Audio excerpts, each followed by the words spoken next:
యేసు రక్తమే జయం పరిచర్య ప్రియ రక్షకుడైన యేసుక్రీస్తు నామమున ఈ ఉదయకాలమున మీ అందరికీ శుభములు కలుగునుగాక. యెహోవా నీ దేశము మీద వర్షము దాని కాలమందు కురిపించుటకును, నీవు చేయి కార్యమంతటిని ఆశీర్వదించుటకును ఆకాశమును తన మంచి ధననిధిని తెరుచును. నీవు అనేక జనములకు అప్పిచ్చేదవు కాని అప్పు చేయువు అని దేవుడు సెలవిస్తున్నారు. నా ప్రియ సహోదరి సహోదరులారా, ఈ వాక్యమును మనం ధ్యానించినట్లయితే అప్పులు చేసే మనం మన జీవితంలో ఆర్థిక పరిస్థితులను సరిగా అంచనా వేసుకోలేక, లేదంటే సరైన సమయంలో సరైన నిర్ణయాలు తీసుకోక, లేదంటే ఎవరి చేతిలోనైనా మోసపోయి అప్పులు చేసిన వారమే. అప్పిచ్చేవారు దేవుని చేత ఆశీర్వదింపబడిన వారు. అప్పిచ్చిన ప్రతి ఒక్కరూ ఆశీర్వదింపబడిన వారేనా? లేకుండొచ్చు. వేరొకరి పొట్టకొట్టి సంపాదించిన వారై కూడా ఉండవచ్చు. కానీ దేవుని చేత ఆశీర్వదింపబడిన వాడైవైతే నీ ధనము చేత లోబివి కాక, ధనము వడ్డీకియక, నీ పొరుగువాని యొక్క నిజమైన అవసరాన్ని గుర్తించి సహాయము చేసేదవు.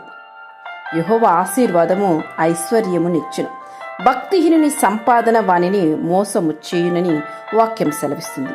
నీతిని విత్తువాడు శాశ్వతమైన బహుమానమును పొందును, ధనమును నమ్ముకొనివాడు పాడైపోవును. నీతిమంతులు చిగురాకు వలె వృద్ధి నొందుదురు, భక్తిహీనుల ధనము వారికి లాభకరము కాదు. దేవుని యందు నువ్వు విశ్వాసముంచి నీ కష్టార్జితముతో నీవు సంపాదించుకొనిన ధనాన్ని దేవుడు ఎప్పుడు కానీ ఆశీర్వదించి అభివృద్ధి పరుస్తారు. యెహోవా ఆశీర్వాదం ఐశ్వర్యమును ఇచ్చును, నరుల కష్టము చేత ఆ ఐశ్వర్యము ఎక్కువ కాదు. కనుక నీకు ధనమున్నప్పుడు నీవు దాన్ని మితమైన విధము ఖర్చు పెట్టడము అలవరుచుకో. దేవునికి ప్రీతికరంగా జీవించు. నీకు ధనముందని డంబముగా ప్రవర్తించుకు.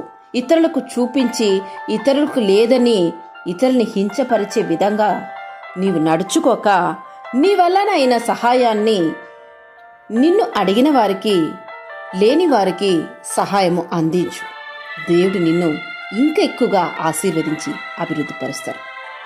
అంతేకాని నీకున్న దానిని ఇతరులకు చూపించి ఇతరులకు లేని వాటిని గూర్చి వారిని హింసపరచడమో, మాట్లాడడమో, దొప్పి చూపించడమో చేయకూడదు. నీవు అలా చేసినట్లయితే దేవుని కోపము నీ మీద రేగును.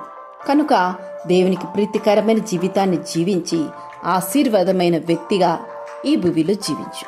ఆమేన్. యేసు రక్తమే జయం పరిచర్యలో మీ సహోదరి. God bless you.